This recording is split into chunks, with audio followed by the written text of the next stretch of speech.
అందరికీ కూడా నమస్కారం. Additional collector revenue, assistant collector under trainee, ASP, media మిత్రులు అందరికీ కూడా నమస్కారం.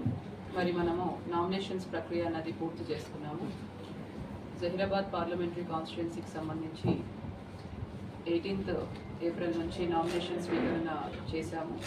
25th ఏప్రిల్ వరకు మనకు మొత్తం కూడా 40 మంది క్యాండిడేట్స్ నామినేషన్ వేయడం జరిగింది. మొత్తం కూడా 68 నామినేషన్ సెట్స్ ఫైల్ చేయడం జరిగింది. మరి దీంట్లో ఇవన్నీ కూడా 26th ఏప్రిల్ నాడు స్క్రూటినీకి టేకప్ చేశాము. స్క్రూటినీలో మనకు వ్యాలిడ్గా నామినేట్ అయిన క్యాండిడేట్స్ 26 మంది ఉన్నారు. మరి విత్డ్రాయల్ డేటు మనకు 29th ఉంది. ఈరోజు 3 గంటల వరకు విత్డ్రాయల్ టైం ఉంది. ఈరోజు 7 మంది క్యాండిడేట్స్ విత్డ్రా చేయడం చేశారు. మరి మొత్తం కూడా 19 మంది కంటెస్టింగ్ క్యాండిడేట్స్ ఇప్పుడు బరిలో ఉన్నారు. వీరిలో మనకు 3 recognized state and national parties నుంచి ఉన్నారు.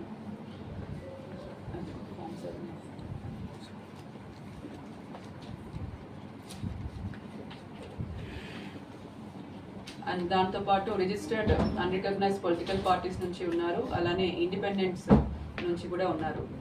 సో మనకు దీనికి సంబంధించి పోలింగ్ అన్నది 13 మే తారీఖు నాడు నిర్వహించడం జరుగుతుంది. పోలింగ్ టైమింగ్స్ వచ్చేసి మార్నింగ్ 7 గంటల నుంచి 5 గంటల వరకు సాయంత్రం పోలింగ్ నిర్వహించడం జరుగుతుంది. సో ఇప్పుడు క్యాంపెయినింగ్ సంబంధించి అందరూ క్యాండిడేట్స్, పొలిటికల్ పార్టీస్ ఎన్నికల నియమావళి పాటిస్తూ క్యాంపెయినింగ్ చేయాల్సి ఉంటుంది. క్యాంపెయినింగ్లో వాడకూడదు. రిలీజియన్, కాస్ట్, కమ్యూనిటీ భేదాలు రెచ్చగొట్టేలాగా ఎవరు కూడా మాట్లాడకూడదు. క్యాంపెయినింగ్ చేసేటప్పుడు పాలసీ మీద క్రిటిసిజం చేయొచ్చు, కానీ పర్సనల్ లైఫ్ మీద క్రిటిసిజం వంటివి చేయకూడదు. అండ్ అఫీషియల్ మెషినరీ కూడా క్యాంపెయినింగ్లో వాడకూడదు. సో మొత్తం మనకు క్యాండిడేట్స్ వచ్చేసి రికగ్నైజ్డ్ పార్టీస్ నుంచి 3 ఉన్నారు. అనిల్ కుమార్ గాలి from Bharat Rashtra Samithi, VB Patil from Bharatiya Janata Party, Suresh Kumar Shetkar from Indian National Congress. అలానే రిజిస్టర్డ్ అన్రికగ్నైజ్డ్ పార్టీస్ నుంచి Kothabanja Baswaraj from Telangana Prajashakti Party, Gurrapu Machender from All India Forward Bloc, Chavagani Mani from Alliance of Democratic Reforms Party, TDS Mani from Dharma Samaj Party, Malipu Mohan Reddy from Pyramid Party of India, Romala Babu Durgaiah from India Prajabandhu Party. అలానే independents వచ్చేసి అశోక్ తలారి, కమ్మరి ఆనందీశ్వర్, జైపాల్ నాయక్ జదావత్, మొహమ్మద్ సద్దాం, మహాదేవ్ స్వామి మఠం, వి మారుతీరావు, యాకూబ్ షరీఫ్ ఎండి, Ramesh సజ్జాపూర్, yes రాజు, Satyanarayana Goud, Kovvuri. So ఈ విధంగా మనకు మొత్తం 19 candidates ఇప్పుడు బరిలో ఉన్నారు.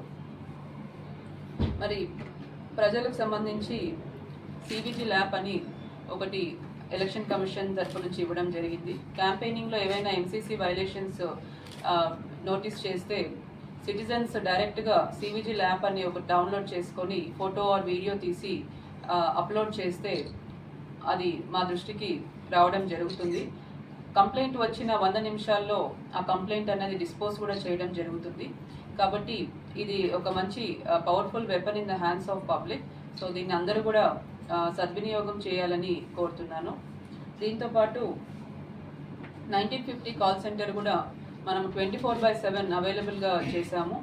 సో ఓటర్స్ అందరు కూడా వారికి ఏవైనా వారి ఓటుకు సంబంధించి డౌట్స్ ఏమైనా ఉంటే, అంటే వారి ఓటు ఉందా లేదా, పోలింగ్ స్టేషన్ ఎక్కడ ఉంది, ఆర్ ఇంకా ఏవైనా కూడా పోలింగ్ సమయం, ఇటువంటివి ఏవైనా డౌట్స్ ఉంటే ఈ 1950 కాల్ సెంటర్కి కాల్ చేసి టోల్ ఫ్రీ నెంబర్ ఇది, మీ డౌట్స్ అన్నవి మీరు తీసుకోవచ్చు. అండ్ ఇంకా ఏవైనా మీరు కంప్లైంట్స్ కానీ ఏవైనా ఎలక్షన్ రిలేటెడ్ ఇష్యూస్ మా దృష్టికి తీసుకురావాలంటే ఈ 1950 కాల్ సెంటర్ అని మీరు యూజ్ చేయొచ్చు. సో దీంతోపాటు మనం ఇప్పుడు ఓటర్ ఇన్ఫర్మేషన్ స్లిప్స్ అన్నవి బిఎల్ఓస్ ద్వారా ప్రతి ఓటర్కి కూడా డిస్ట్రిబ్యూట్ చేస్తున్నాము. ఈ ఓటర్ ఇన్ఫర్మేషన్ స్లిప్ అన్నది ప్రతి ఓటర్కి కూడా బిఎల్ఓ ద్వారా అందజేస్తాము. దీంట్లో పోలింగ్ తేదీ, పోలింగ్ స్టేషన్ పేరు, పోలింగ్ స్టేషన్ లొకేషన్ డీటెయిల్స్ అన్నీ కూడా ఉంటాయి. సో ఈ ఓటర్ ఇన్ఫర్మేషన్ స్లిప్ తీసుకొని ఓటర్లందరూ కూడా ఈ ఇన్ఫర్మేషన్ తెలుసుకొని తప్పకుండా 13th మే నాడు పోలింగ్ స్టేషన్కి వచ్చి ఓటు వేయాల్సిందిగా కోరుతున్నాను. అండ్ ప్రతి పోలింగ్ స్టేషన్లో కూడా మనము అష్యూర్ మినిమం ఫెసిలిటీస్ అన్నవి ఎన్ష్యూర్ చేసుకుంటున్నాము. ఇప్పుడు ఎండాకాలం కాబట్టి ప్రతి పోలింగ్ స్టేషన్ లొకేషన్లో ఓటర్స్ క్యూ ఉండే చోట టెంట్ కానీ పండాలు కానీ ఉండే విధంగా ఏర్పాటు చేస్తున్నాము. మరి దీనితో పాటు డ్రింకింగ్ వాటర్ సదుపాయం, అలానే medical kit, first aid kit పెట్టుకొని Asha ANMs along with ORS packets అన్నీ కూడా ప్రతి పోలింగ్ స్టేషన్ లొకేషన్లో కూడా మనం ఎన్ష్యూర్ చేసుకుంటున్నాము. ప్రతి లొకేషన్లో కూడా wheel chair with volunteer facility కూడా ఇస్తున్నాము. ఎవరైతే దివ్యాంగులు అయినా వృద్ధులైనా నడిచే పరిస్థితిలో లేనప్పుడు ప్రతి పోలింగ్ స్టేషన్కి కూడా ఒక ర్యాంపు, ఒక వీల్ చైర్, అలానే వాలంటీర్ అన్నది మనము ఏర్పాటు చేస్తున్నాము. సో